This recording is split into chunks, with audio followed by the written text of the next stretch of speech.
இதெல்லாம் கார்டிஸ்க்கு காணா திருடி போட்டானா டிபார்ட்மெண்ட்டுடைய வேலை. டிபார்ட்மெண்ட்டு போலீஸில் கம்ப்ளைண்ட் கொடுக்கட்டும், அவன் அவனுக்கு கண்டுபிடிச்சு அவங்க எடுப்பாங்க. அதுக்கு இதுக்கு என்ன சம்பந்தம்? நீ பவர் கட்டு ஏன் பண்ணுறேன்னாக்கா ஹார்ட் டிஸ்க் இருந்தால் பவர் வந்துருமா? எவ்வளோ பெரிய ஃப்ராடு இதை எப்படி? அப்போ டெண்டர்ன்றது உங்களுக்கே தெரியும், அது வந்து யாருக்கும் ஒருத்தருக்கு ஒருத்தர் தெரியாமல் ஒருத்தர் போடுறது. இதை கூடயா வந்து ஒருத்தர் சொல்லியா வாங்குற மாதிரி இருக்கும்? ₹1 கூடயா குறையாம இருக்கும்? இதெல்லாம் ஊழலா இல்லை உங்களுக்கு? அது எப்படி ஊழலா இருக்கும்?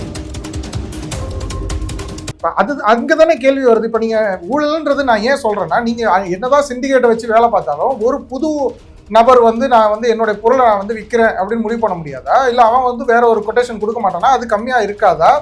எனக்கு அது புரியலையே. புரியல. அதுக்கு நாங்க என்ன பண்ண முடியும்? அது வர்றது டெண்டர் வந்து டெண்டர் ஓபன் பண்ணலாம். வந்து ஷெட்யூல்லே வந்து கரையான் தின்னுட்டு போயிடுச்சுன்னு சொன்ன ஆளுங்க எப்படி பண்ண முடியும்? எப்படின்னா நீங்க எப்படி சிண்டிகேட்ல போட்டு பேசுனீங்களோ அதே மாதிரி நாங்க வந்து எல்லாருக்கும் முன்னக்கூட்டியே வாட்ஸ்அப்ல அனுப்பி அதை பத்தி அனலைஸ் பண்ணுவாங்க. இது சரியா இருந்தா ஒப்புதல் கொடுங்க. எதுக்கு மந்திரி சபையை கூட்டுறோம்? ஆமா, கூட்டி எல்லாரும் உண்மையிலேயே அவங்க சொல்றாங்களா இல்லையான்னு எப்படி தெரியும்? மாற்றம் வேணும்னு சீரியஸா எதிர்பார்த்தாங்க. மாற்றம் வந்துருச்சு. முன்னேற்றத்துக்கு வெயிட் பண்ணுங்க. உங்களால ஏத்துக்க முடியல. முன்னேற்றத்துக்கு வெயிட் பண்ணுங்க. உடனே எல்லாம் முன்னேறணும்னா எப்படி முடியும்?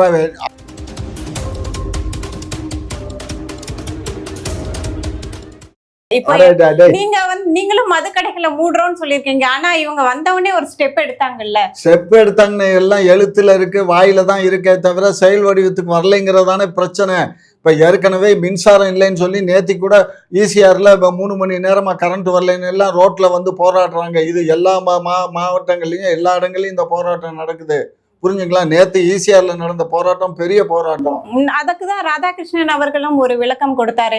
ஏன்னா இப்போ வந்து கொஞ்சம் கரண்ட் தட்டுப்பாடு, எல்லாரும் நிறைய நேரம் மின்சாரங்களை யூஸ் பண்றாங்க இரவு நேரங்கள்ல. கடந்த 5 ஆண்டு காலம் எல்லாம் வெயில் வரலையா? இந்த இப்பதான் வெயில் அடிக்குதா? போன 5 ஆண்டு காலத்துல எங்க நடந்துச்சு சொல்லுங்க? எங்கேயாவது பவர் கட்டு நாள் கணக்கா மணிக்கணக்கா ஒரு தடவை நடந்ததே பவர் கட். அதெல்லாம் ஒரு தடவை 5 ஆண்டு காலத்துல ஒரு தடவை என்னது உங்க ஏரியால ஒரு அரை மணி நேரம் போயிருக்கோம். இல்ல மணிக்கணக்காவே இல்லாமல் இருந்தது. அது எப்ப எந்த ஏரியா எப்ப பாருங்க. அது வந்து நீங்க என்ன ஏதாவது அங்க டிரான்ஸ்ஃபார்மர் வெடிச்சிருக்கலாம், இல்ல ஏதாவது ஒண்ணு போயிருக்கும், அந்த வேலை தான் இருக்கும். இப்போ இந்த மாதிரி எல்லாம் 5 ஆண்டு காலத்தில் பவர் ஃபெயிலியரே கிடையாது. ஏன்னா சஃபிஷியன்ட் பவர்ஸ் சப்ளை இருந்தது. அப்படி இல்லைனாலும் வெளி மாநிலத்திலேருந்து நாங்கள் விலைக்கு வாங்கியிருக்கோம். தனியார்கிட்ட இருந்து ரிலையன்ஸ்லேருந்து வாங்கி தான் நம்ம கொடுத்துருக்கோம். இது மாதிரி இவங்களும் அந்த மாதிரி நடவடிக்கை எடுக்கணும். எங்கே வாங்கினீங்கன்னு சொல்லிட்டீங்கன்னா அவங்களும் வாங்கி. அதை எப்படி நாங்கள் சொல்ல வேண்டிய அவசியம் இல்லை. ஆமா, நீங்க ஊழல் பண்றீங்க, அதுலயும் ஊழல் பண்ணிருப்பீங்க. பாருமா, நாங்க சொல்லணும்னு அவசியம் இல்லம்மா. அந்த அதிகாரி தானே வேலை பார்க்கறாங்க. டிரான்ஸ்ஃபார்மர் கொள்முதலையும் முறைகேடுன்னு ஒரு போயிட்டு இருக்கே ஹார்ட் டிஸ்க். அது அந்த பாரு, இதெல்லாம் திசை திருப்புறதுக்கு மின்சாரத்தை வந்து இவங்களால சரியான முறையில சப்ளை கொடுக்க முடியலங்கிறதுனால இப்ப வந்து கார்ட் டிஸ்க் காணா போச்சு, திருடிட்டு போயிட்டாங்க. இதெல்லாம் கார்ட் டிஸ்க் காணா திருடி போட்டானா டிபார்ட்மெண்ட்டுடைய வேலை. டிபார்ட்மெண்ட் போலீஸ்ல கம்ப்ளைண்ட் கொடுக்கட்டும், அவன் அவனுக்கு கண்டுபிடிச்சு அவங்க எடுப்பாங்க. அதுக்கு இதுக்கு என்ன சம்பந்தம்? நீ பவர் கட்டு ஏன் பண்றேன்னாக்கா கார்ட் டிஸ்க் இருந்தா பவர் வந்துருமா? எவ்வளவு பெரிய ஃப்ராடு! இதை மறைக்கிறதுக்கு அந்த பொய், அதை மறைக்கிறதுக்கு மறைக்கிறதுக்கு வேற ஒரு பிரச்சனையை இது பண்ணுவீங்கல்ல. வேற ஒரு அப்படியெல்லாம் நாங்க பண்ண மாட்டோம். இப்போ டெண்டரை நீங்க எடுத்து பாத்தீங்கன்னாலே தெரியும். ஒரு காம்பனன்ட் வாங்குறாங்கன்னா பீகார்ல இருந்து ஒருத்தன் கொடுக்குறான், ஒரு டெண்டர் போடுறான்னா, இல்ல வேற மாநிலத்துல இருந்து ஒருத்தன் டெண்டர் கொடுக்குறான், இப்போ ஹைதராபாத்ல இருந்து கொடுக்குறான் அப்படின்னா எல்லாமே ஒரே விலை. ஒரு காம்பனண்டோட விலை வந்து ஒரு 14,999 ரூபா அப்படின்னு வச்சுப்போம். இந்த ஒரு 200 கம்பெனி வேற மாநிலங்கள்ல இருந்து வேற கம்பெனிகள்ல இருந்து வாங்குறாங்க. எல்லா கம்பெனிகள்லும் ஒரே விலை எப்படி கொடுக்க முடியுது? எப்படி? அப்ப டெண்டர்ன்றது உங்களுக்கே தெரியும், அது வந்து யாருக்கும் ஒருத்தருக்கு ஒருத்தர் தெரியாம ஒருத்தர் போடுறது. இதை கூடயா வந்து ஒருத்தர் சொல்லியா வாங்குற மாதிரி இருக்கும்? ₹1 கூடயா குறையாம இருக்கும்? இதெல்லாம் ஊழலா இல்ல உங்களுக்கு? அது எப்படி ஊழலா இருக்க முடியும்? அவங்களுக்குள்ள சிண்டிகேட் இருமா, கான்ட்ராக்டர்ஸ்குள்ள சிண்டிகேட் இருக்குமா? கான்ட்ராக்டர்ஸ் எல்லாம் ஒன்று சேர்ந்து தான் இருப்பாங்க. அது இந்தியா முழுமைக்கு இருக்கக்கூடிய கான்ட்ராக்டர்ஸ் எல்லாம் எல்லா இடத்துலயும் எல்லாம் இருப்பாங்க. எல்லாம் அதனால என்ன பண்ணுவாங்க, நம்ம போடுவோம், மொத்த ஒர்க்கை வந்து எல்லாருமே நம்ம பிரிச்சு எடுத்துக்குவோம்னு சொல்லி அந்த மாதிரி போடுறது உண்டு. ஆனா ஆக்சுவல் காஸ்ட் பாத்தீங்கன்னா 4,000 ரூபா தாண்டாது. இதே வந்து மற்ற மாநிலங்கள்லயும் வாங்கியிருக்கிறாங்க. அவங்களோட டெண்டரையும் எடுத்து பார்க்கணும். அவங்க டெண்டர் பார்த்தா 4,000 4,500 இந்த ரேஞ்சில் இருக்குது. இப்ப இங்க தமிழ்நாட்டுல மட்டும் எப்படி நீங்க 14,999 எப்படி கொடுக்க முடியுது ஒரு பொருள்? இப்ப அது அங்கதானே கேள்வி வருது. இப்ப நீங்க ஊழல்ன்றது நான் ஏன் சொல்றேன்னா, நீங்க என்னதான் சிண்டிகேட்டை வச்சு வேலை பார்த்தாலும் ஒரு புது நபர் நான் என்னுடைய பொருளை நான் விற்கிறேன் அப்படின்னு முடிவு பண்ண முடியாதா? இல்ல அவன் வேற ஒரு கொட்டேஷன் கொடுக்க மாட்டானா? அது கம்மியா இருக்காதா? எனக்கு அது புரியலையே. புரியல. அதுக்கு நாங்க என்ன பண்ண முடியும்? அது வர்றது டெண்டர் வந்து டெண்டர் ஓபன் பண்ணலாம். கரையான் தின்னுட்டு போயிடுச்சுன்னு சொன்ன ஆளுங்க. அதெல்லாம் கட்டுக்கதை கண்ணு. நீங்க பாரு, இதுவரை சர்க்காரியா கமிஷன்ல அப்படி எந்த இடத்துலயும் அவர் சொல்லல கரையான் தின்னு பிடிச்சுனோ அல்லது எறும்பு தின்னு பிடிச்சுனோ சொல்லுங்க, தப்பு இல்ல. இதெல்லாம் வேணும்னு சொல்லி திமுக அரசு மேல காழ்ப்புணர்வு கொண்டு பேசக்கூடிய தாவேக அரசு எங்கம்மா நடக்குது? அநியாயம் தாமா நடக்குது. தாவேக அரசுன்னு சொல்லாத, தாவேக அநியாய அரசுன்னு சொல்லு. இப்ப அநியாயம் தான் தாவேகால நடக்குதே தவிர நியாயமே நடக்கல. இப்ப அவங்களுக்கு முக்கியமான வேலை என்ன வேலைன்னா, இப்ப அதிமுகவை அழிக்கிற வேலையை தான் பார்த்துக்கிட்டு இருக்காங்க. அதிமுகல இருக்கவங்களை கொஞ்சம் கொஞ்சமா கொண்டுட்டு இன்னைக்கு அந்த இதை ஃபுல் பண்ணிட்டு உட்கார்ந்து இருக்காங்க. அந்த வேலை அந்த வேலை அவங்க கட்சி வேலையை தான் பாக்குறாங்க தவிர மக்களுக்கான ப்ராமிஸ் பண்ண எந்த வேலையும் அவங்க பண்ணல. பாத்துக்கிட்டு தான் இருக்காங்க. இல்ல பாக்கல. 2,500 ரூபாய் போடல. இன்னும் 6 சிலிண்டர் கொடுக்க ஆரம்பிக்கல. ஒரு விஷயத்தை ஆரம்பிக்கும் போதே இந்த இது முடிக்கல அந்த இது முடிக்கல, ஒரு சாப்டர் தான் வர முடியும். எடுத்த உடனே 10வது சாப்டர் முடிக்கல, 4வது சாப்டர் முடிக்கல. பாருமா, எங்க பாருமா 400 சொச்சம் தீர்மானங்கள் மந்திரி சபையில போட்டாங்க. 436. அது இன்னைக்கு காலையில டிவில போட்டு கரெக்டா எடுத்து காட்டிட்டாங்க.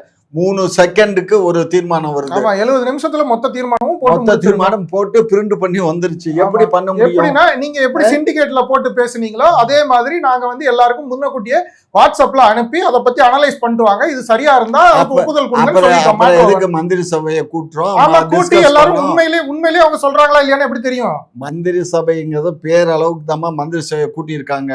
இது ஏற்கனவே இவங்க முடிவு பண்ணி இந்த தீர்மானங்கன்னு சொல்லி நிறைவு பண்ணி அதெல்லாம் பிரிண்ட் பண்ணி புக்கா போட்டுட்டாங்க. சரியா? அதையும் காட்டிட்டாங்க. தீர்மானத்தை இந்த தீர்மானம் நிறைவேற்றிருக்குன்னா பிரிண்ட், கலர் பிரிண்டே எடுத்து கையில காட்டிட்டாங்க.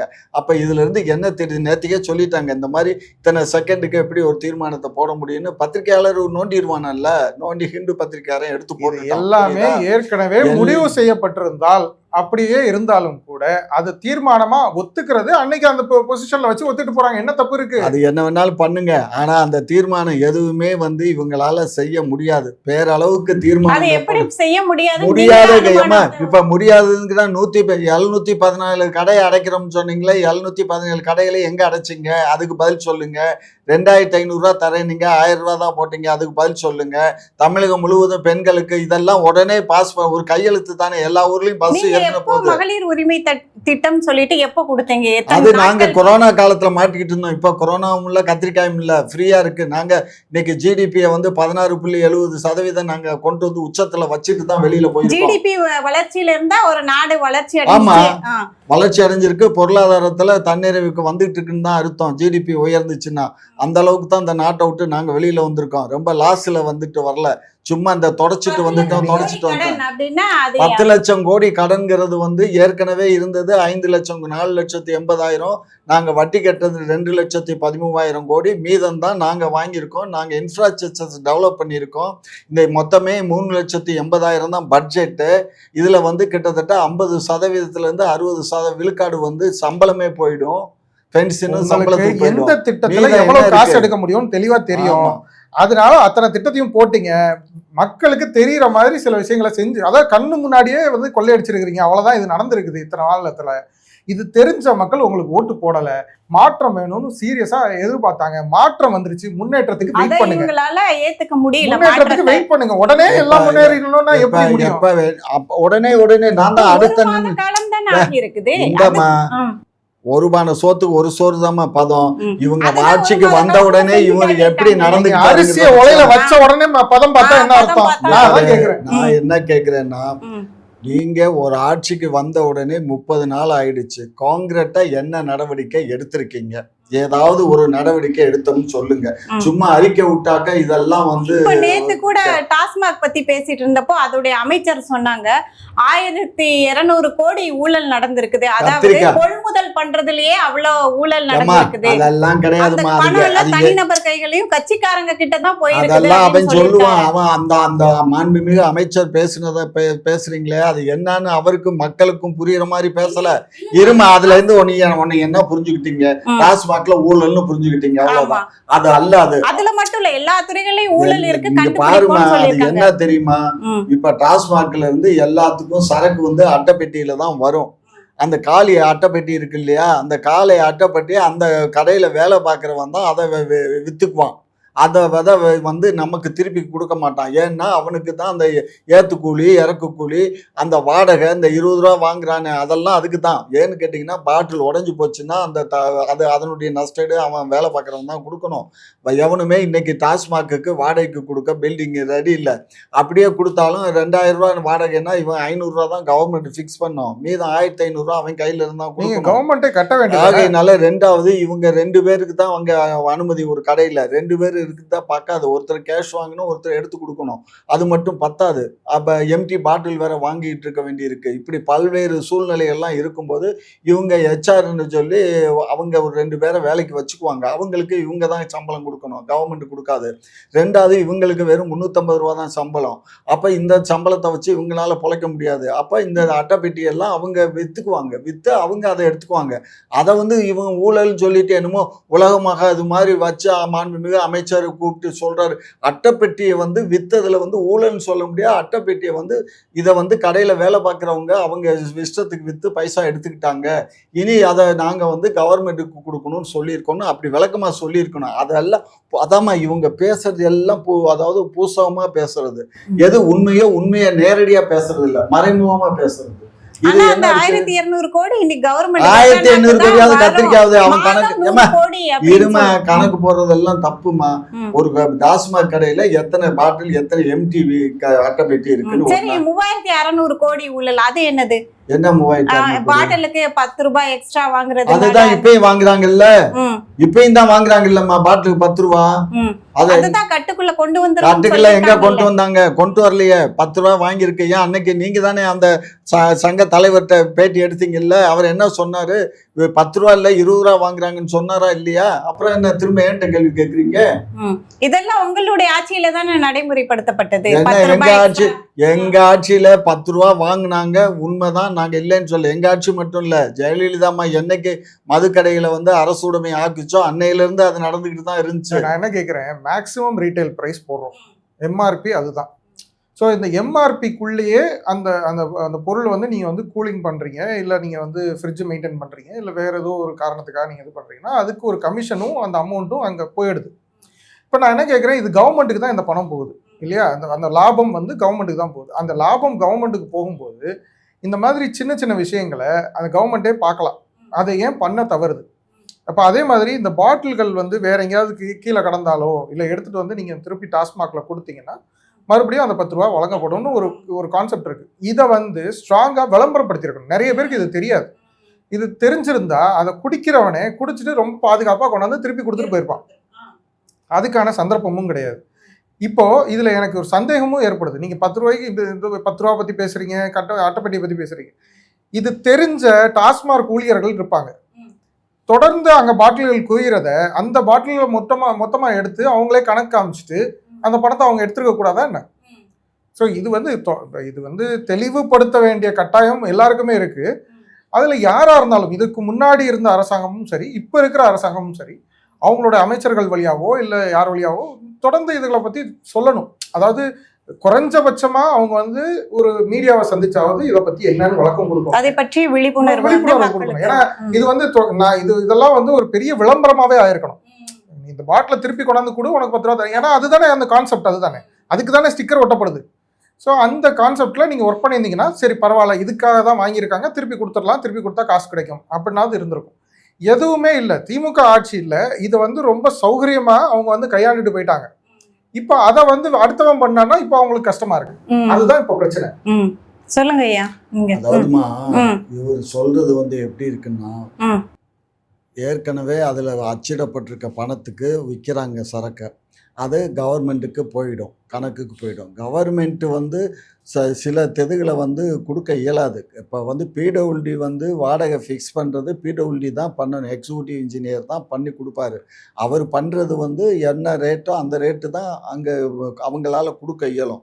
அதுக்கு எவனுமே இங்கே கடை கொடுக்க மாட்டான். இப்போ கடை பிடிக்கிறது யார் பிடிப்பா தெரியுங்களா? இந்த கடையில் வேலை பார்க்குறான் பாருங்க, இவன் தான் போய் எங்கேயாவது தேடி கண்டுபிடிப்பான். தேடி கண்டுபிடிக்கும் போது அவன் ஒரு புரோக்கர் கமிஷன் கொடுப்பான். ரெண்டாவது அது பாதினா பாதி காசு இவங்க தான் கையிலேருந்து, கடன் நடத்துகிறவங்க தான் கையிலேருந்து போட்டு கொடுக்கணும். ரெண்டாவது அட்வான்ஸு கவர்மெண்ட்டில் கொடுக்க மாட்டான். இவங்க தான் ஒரு 5000 10,000ன்னு, நான் சொல்கிறது 5000 10,000 இல்லை, லட்சக்கணக்காக தான் கொடுக்கணும். அதெல்லாம் இவங்க தான் கொடுப்பாங்க. அப்படி கொடுத்தா தான் அவன் கடையே தருவான். யாருமே இதை டாஸ்மார்க்குக்கு இடம் வாடகைக்கு தரமாட்டாங்க.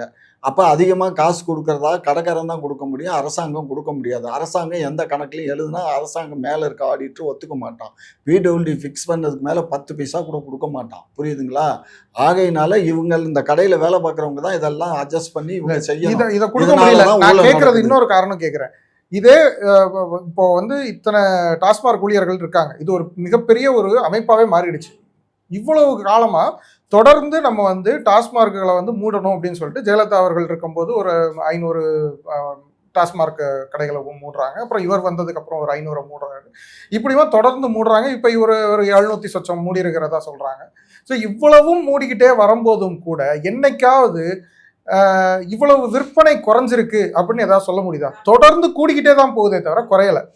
அப்போ இங்க வந்து யாரும் வந்து இந்த டாஸ்மார்க் கடையை தான் நம்பி இருக்கோம், அந்த டாஸ்மார்க் கடையை தான் நம்பி இருக்கோம்னு யாரும் கிடையாது. அவங்களுக்கு இங்க குடிக்கணும்னு முடிவு பண்ணிட்டோன்னா எத்தனையோ இடங்களுக்கு போய் குடிச்சிருக்க அவ்வளவுதான். இப்போ ஊழியர்கள் அங்க இருந்த ஊழியர்கள் என்ன ஆனாங்க? இப்போ அத்தனை ஊழியர்கள் இல்லை, அவங்களுடைய சேலரி வந்து இப்போ நம்ம மிச்சம், இவ்வளவு லாபம் இன்னும் இருந்துகிட்டு இருக்கு. இப்போ இவ்வளவு காசையும் ஏன் நீங்க மறுபடியும் டாஸ்மார்க் ஊழியர்களுக்கு நீங்க பகிர்ந்து கொடுத்துருக்க கூடாது? இத்தனை காலமா ஏன் இந்த டாஸ்மார்க் ஊழியர்களுடைய சம்பளம் இன்னும் உயரவே இல்லை? 15,000 ரூபா சம்பளத்துக்கு இன்னைக்கு வாழ்க்கை நடத்த முடியுமா? நீங்க கொடுக்குற இந்த 1000 ரூபா 1500 ரூபா கூட யாருக்கு கொடுப்பீங்க? இப்போ இவர் விஜய் சார் அவர்கள் சொல்லியிருக்கிற மாதிரி 4000 ரூபா வந்து வேலை இல்லாத பட்டதாரிக்கு கொடுக்குறோன்னு சொல்றாங்க. இப்போ நீங்க வேலை இல்லாத ஒரு பட்டதாரி அப்படின்னு கணக்கு பண்ணீங்க அப்படின்னா அவனுக்கு ஏதாவது ஒரு வகையில எங்கேயாவது ஒரு பக்கம் காசு வந்துட்டு தான் இருக்கும், வருமானம் வந்துட்டு தான் இருக்கும், ஏதோ ஒரு கஷ்டம் போயிட்டு தான் இருக்கும். பட் இந்த டாஸ்மார்க் ஊழியர்களுக்கு 15,000 ரூபாயில் அவன் வந்து பேச்சுலராக ஜாயின் பண்ணியிருப்பான். இன்னைக்கு அவனுக்கு வந்து ஒரு 45-50 வயசுக்கு மேலே இருக்கும், ஃபேமிலி இருக்கும், அவன் பிள்ளைகளை படிக்க வைக்கணும். ஏதாவது ஒரு காலேஜ்லேயோ ஸ்கூல்லையோ அவனை கொண்டு போய் படிக்க வைக்கணும்னா அவனுக்கு ஆகிற செலவுகள் என்ன? புக்கு வாங்குறது, மற்ற ஃபீஸுகள், இது எல்லாத்தையும் அந்த 15,000 ரூபாயில் பார்த்துட முடியுமா? வாடகை நீங்களே சொல்கிறீங்க, உங்களால் டாஸ்மார்க் வாடகை கூட உங்களால் கொடுக்க முடியல, பிடபிள்யூடி இதுதான் ஃபிக்ஸ் பண்ணிடும். நீங்கள் சொல்லக்கூடாது, பிடபிள்யூடிக்கு நீங்கள் ஆணையிடக்கூடாது, இவ்வளோதாங்க இதுதான் நிர்ணயிக்கப்பட்ட வேல்யூவை ஏன் நீங்கள் மாற்றி கேட்கக்கூடாது? இதை பண்ண முடியாம ஒரு துறையை நடத்த முடியாதுன்னு நீங்க பேசுறீங்களே, அப்போ இதுவே இவ்வளவு காலமா ஆட்சி பண்ண உங்களாலேயே இதை பத்தி பேச முடியலையே, விஜய் இன்னைக்கு வந்துட்டு எப்படி இதை பத்தி பேச முடியும்? அதுவும் 1 மாத காலம் தான் ஆகுது, அவங்களுக்கு இன்னும் அந்த துறையை பத்தி தெரியும். 717 கடைகளை மூடுனாங்கன்னு வச்சுக்கோ, ஒரு 50 கடையை மூடுறாங்க, 100 கடையை மூடுறாங்கன்னா அந்த ஆட்களுக்கு வேலை வாய்ப்பு கொடுத்துட்டோம்னு சொல்றாங்க. 500 கடைகளுடைய ஊழியர்களுக்கு வேலை வாய்ப்பு கேளுமா, அடுத்த இடத்துல ஓபன் பண்ணுவாங்கம்மா, ஓபன் பண்ணி அங்க வேலை வாய்ப்பா கொடுப்பாங்க. உங்களுடைய ஆட்சியிலயும் இதை பண்ணீங்க இல்லையா? எல்லா ஆட்சியிலையும் இது நடக்கத்தான் செய்யும். அது இவங்க மட்டும் இல்லை. இப்போ அந்த ஊழியர்கள்லாம் வேலை இல்லாமல் வெளியில் வந்து கொடியை பிடிச்சா, அன்றைக்கி ஏற்கனவே அவங்க அசோசியேஷன் தலைவர் பேசினார், இந்த டாஸ்மாக் கடையை இப்போ 717 கடையை மூடுனா கிட்டத்தட்ட 400,000 பேர் வேலை. நான் என்ன கேட்குறேன், கடந்த ஒரு 20 வருஷமா மாற்று வேலை வாய்ப்புக்கு எந்த ஒரு வழியுமே இல்லையா? அவங்க இப்போ ஒரு லோவர் கிரேடில் வேலைக்கு ஆரம்பிக்கிறவங்க ஒரு அந்த கிரேட்லேருந்து மேலே போகணுன்னா அடிஷ்னலாக இது கோர்சஸை முடிங்க, இந்த எக்ஸாம்ஸை முடிங்க, அதுக்கப்புறம் நீங்கள் இதுக்கு வாங்கன்னு சொல்கிறோம். இன்னைக்கு இந்த டாஸ்மாக் ஊழியர்களை ஒட்டு மொத்தமாக கவனிக்கவே இல்லை. அவங்களுக்கான திட்டங்களை நீங்கள் இது வரைக்குமே போடலை. தொடர்ந்து கடந்த ஒரு 25-30 வருஷமா ஆட்சி நடத்தின திமுக அதிமுக என்ன நீங்க பண்ணீங்க? இப்போ தாவேகா கிட்ட நீங்க டைரக்டா தவறதுக்கு என்ன இருக்குன்றத என்னோட கேள்வி. அதுவும் 1 மாதம் தான் ஆகுதுன்றது ரொம்ப ரொம்ப ரொம்ப ரொம்ப சாதாரண விஷயம். அவங்க முதல் இந்த விஷயத்தை புரிஞ்சுக்கிறதுக்கு டைம் எடுக்கும். சொல்லுங்க, நீங்க எடுத்த உடனே நாங்க முத கையெழுத்து 717 கடைகளை மூடுவோன்னு கையெழுத்து போடல. 717 கடைகளை சும்மா. 5 வருஷ காலத்துக்குள்ள கூட நாங்க நிப்பாட்டிட்டு போவோம். என்ன இப்ப பிரச்சனை? அப்ப அப்படி சொல்லியிருக்கணும்ல, உடனடியா மூடுவோம் அப்படின்னு எதுக்கு பேசுறீங்க? உடனடியான்னு சொன்னா உடனடியா ஒரு 10 நாள் 15 நாளைக்குள்ள மூடணும்ல. உடனடியா ஒண்ணு மூடுவோம், 2 மூடுவோம். 30 நாள் ஆகியும் இன்னும் மூடல. சும்மா இந்த கதையெல்லாம் விடாதீங்க. அமைச்சர் தானே சொல்றாரு மூடிட்டோன்ட்டு. அமைச்சர் சொன்னா அதை லிஸ்ட்டை கேளுமா. இப்போ திருவிழா கேட்டாங்களா எந்தெந்த கடைன்னு சொல்லுங்கன்னு கேட்டதுக்கு நான் நம்பர் முதற்கொண்டு தர்றேன்னு சொல்லிட்டு அவர் அப்படியே கிளம்பி போயிட்டார்ல. சொல்லியிருக்கணும்ல என்னென்ன நம்பரு இந்த இருக்குங்க லிஸ்ட்டு. இப்போ நீங்கள் முதலமைச்சர் வந்து அமைச்சர்கள் கூட்டத்தில் பேசி முடித்த உடனே 75 நிமிஷம் கூட்டம் நடந்திருக்கு. உடனே இதை லிஸ்ட்டை கொடுத்துட்டாங்க.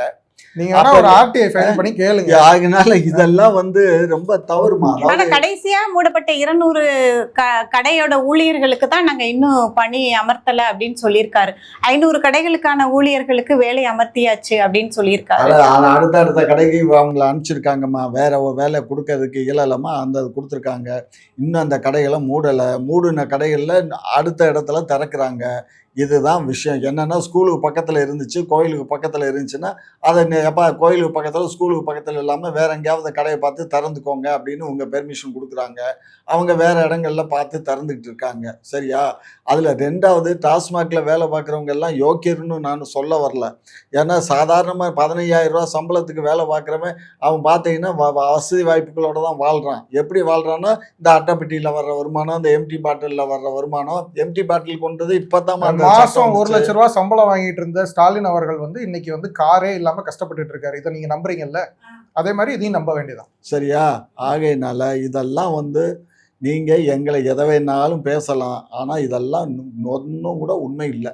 சார், எடப்பாடி அவர்கள் அதிமுக பொதுச் செயலாளர் எடப்பாடி அவர்கள் வந்து சொல்லியிருக்காங்க, தாவேகா ஆட்சி வந்து 2 நாற்காலிகள், அந்த நாற்காலியோட 2 கால்கள் வந்து இரவல் வாங்கப்பட்டது, அது எப்போது வேணுமாலும் கவுந்துறதுக்கு வாய்ப்பு இருக்கு அப்படின்னு சொல்லியிருக்காரு. அதை பத்தி நீங்க என்ன நினைக்கிறீங்க சார்? அதாவது அவருடைய ஆத்தாம எப்படியாவது கட்சியை காப்பாற்றணுன்ற ஒரு கவலை. அவர் பாவம் பயங்கர ப்ரெஷரில் இருக்கார். அதனால் அவர் எதையாவது ஒன்று சொல்லணும், ஏதாவது ஒன்று நானும் இருக்கேன்றதை சொல்லி நிரூபிச்சுட்டே இருக்க வேண்டிய கட்டாயத்தில் இருக்கிற மாதிரி தான் தெரியுது. மற்றபடி இப்போ இது வந்து என்னைக்குனாலும் இந்த நாற்காலி கவரும் அப்படின்னு சொல்கிறாருன்னா ஏன் அது உங்கள் கையில் தானே இருந்தது, நீங்கள் காப்பாற்றிருக்க வேண்டியதானே. அவர் நாற்காலிலே உட்காராமலே பண்ணியிருக்க வேண்டியதானே. அது ஏன் உங்களால் பண்ண முடியல? ஸோ இதெல்லாம் வந்து அவருடைய இயலாமை தான் காட்டுது. அவர் இப்போவும் வந்து ஒன்றும் கெட்டுறல. அவர் ஒரு சிறந்த தலைவராக தன்னை வந்து நிரூபிக்கணும் அப்படின்னா அவர் வந்து ஒரு பெரிய அளவில் அவருடைய தனிப்பட்ட ஆசைகள், வெறுப்புகளை எல்லாம் ஒதுக்கி வச்சுட்டு உண்மையாக மக்களுக்காக, அதே மாதிரி ஜெயலலிதா அவர்களுடைய பெயரையும் புகழையும் காப்பாற்றணுன்ற ஒரு உண்மையான எண்ணத்தையும் இருந்தது அப்படின்னா, ஏன்னா அவர்களுடைய தொண்டர்களை வந்து யாராலையும் அழிக்க முடியாது. அதிமுக தொண்டர்கள்ன்றவங்க அவங்களுடைய குவாலிட்டி, அவங்களுடைய கேலிபரை வந்து அவங்களுடைய வேல்யூன்றது வந்து எல்லாமே வந்து அவங்கள அதாவது அந்த ஒரு பிம்பம், ஜெயலலிதான்ற பிம்பத்தையும் எம்ஜிஆர்ன்ற பிம்பத்தையும் இன்னைக்கும் நம்பக்கூடிய ஒரு பெரிய கூட்டம் இருக்கு. இப்போ அதை தான் தெளிவாக வந்து விஜய் அவர்கள் வந்து தன் பக்கமாக இழுக்கிறதுக்கான முயற்சியில் வந்து நிறைய இடங்களை நீங்கள் கவனிச்சிருந்தா தெரியும். ஜெயலலிதா அவர்களை பற்றி எந்த ஒரு தவறான வார்த்தைகளும் பயன்படுத்துறதில்ல. அவங்க இன்னும் சொல்லணும்னா அவங்க செஞ்சது நீங்கள் என்ன செஞ்சீங்கன்னு திமுகவை கேள்வி கேட்கிறதா இருக்கட்டும், எம்ஜிஆர் அவர்களுடைய பாணியை வந்து கையாளுற மாதிரியான பிம்பங்களை இருக்கட்டும், ஒரு மீட்டிங் பேசும்போது கூட கரெக்டாக பின்னாடி வந்து எம்ஜிஆர் அவர்களுடைய சிலைக்கு முன்னாடி நின்று பேசுறதா இருக்கட்டும், இதெல்லாம் வந்து ஒரு தோற்றம் தான். அவர் வந்து தொடர்ந்து அதை வந்து வச்சுக்கிட்டே இருக்கிறாரு. இன்னைக்கு அதிமுகவில் எம்ஜிஆர் அவர்களும் ஜெயலலிதா அவர்களும் அவர்களுடைய பெயர்களை மறக்கிற அளவுக்கு எடப்பாடி அவர்களுடைய பெயரை வந்து முன்னிலை நிறுத்தணுன்றதுல வந்து எடப்பாடி அவர்கள் வந்து முயற்சி பண்ணிட்டு இருக்காரு. இன்னும் வந்து மக்கள் வந்து அவரை வந்து ஒரு தலைவராக ஏத்துக்கிற அளவுக்கு இன்னும் வரல. அவர் அது வரணும் அப்படின்னா முதல்ல அவரை சுத்தி இருக்கிறவங்கள அவர் வந்து ஒரு கரெக்டான கட்டுப்பாட்டோட அது ஒரு சரியான ஒரு விதத்திலையும் வழிகாட்டுதலையும் கொண்டு போகும். ஆனா இங்க வந்து அந்த ஒரு தாட் ப்ராசஸ்லேயே இல்லை. எந்த கட்சிகளுமே இன்னைக்கு காலகட்டத்துக்கு பார்த்தீங்கன்னா நிறையவே அவங்களுடைய சுயநலம் சார்ந்துதான் வேலை செய்ய ஆரம்பிச்சிட்டாங்க. அப்போ அந்த கட்சிகள்ல அந்த வேல்யூவை வந்து ரைஸ் பண்றது ரொம்ப கஷ்டம். அது ரொம்ப கஷ்டப்படணும். அது அவருடைய நேரத்தையும் அவருடைய இதையும் விட்டுட்டார் இது வரைக்கும். இனிமேலும் இந்த மாதிரி தேவையில்லாத பதற்றல்கள் இல்லாம அவர் கொஞ்சம் நல்ல விதமா அவர் அணுகி அடுத்தடுத்த கட்டங்கள்ல அவர் வந்து ஈவன் இதுல சட்டசபையில பேசும்போது கூட அவர் வந்து நிறைய விஷயங்கள் வந்து அம்மா அவர்களுடைய ஆட்சியில என்ன செஞ்சாங்களோ அது விஷயமாவோ இல்ல அவருடைய ஆட்சி காலத்துல அவர் என்ன செஞ்சாரோ அது ரிலேட்டடாவோ அவர் பேசினாருன்னா அவருக்கு ஒரு வேல்யூ இருக்கும். ஏன்னா அது தொடர்ந்து சொல்ல வேண்டிய கட்டாயம் இருக்கு. விட்டு விட்டு ஆமாமா. தோல்வி அடைந்ததற்கான காரணங்களை ஆராய்ந்து அதுக்குள்ள போகணும். இன்னும் சொல்லணும்னா அவர் காலகட்டம் பார்க்காத நிறைய புதிய வாக்காளர்கள் இன்னைக்கு சந்திச்சிருப்பாரு. அவர் அவங்களுக்கு இவர் என்ன செய்ய போறாரு, அவங்களுக்கு என்ன சொல்ல போறாருன்றதுலதான் அவர் கவனம் இருக்கணுமே தவிர இது தொடர்ந்து நான் அவங்க இப்படி பண்ணிட்டாங்க அப்படி பண்ணிட்டாங்கன்றது அவருடைய இயலாமையை தான் காட்டுது. சரி, இதுவரைக்கும் உங்களுடைய நேரத்தை ஒதுக்கி எங்களுடைய எல்லா கேள்விகளுக்கும் விடையளித்தமைக்கு மிக்க நன்றி சார்.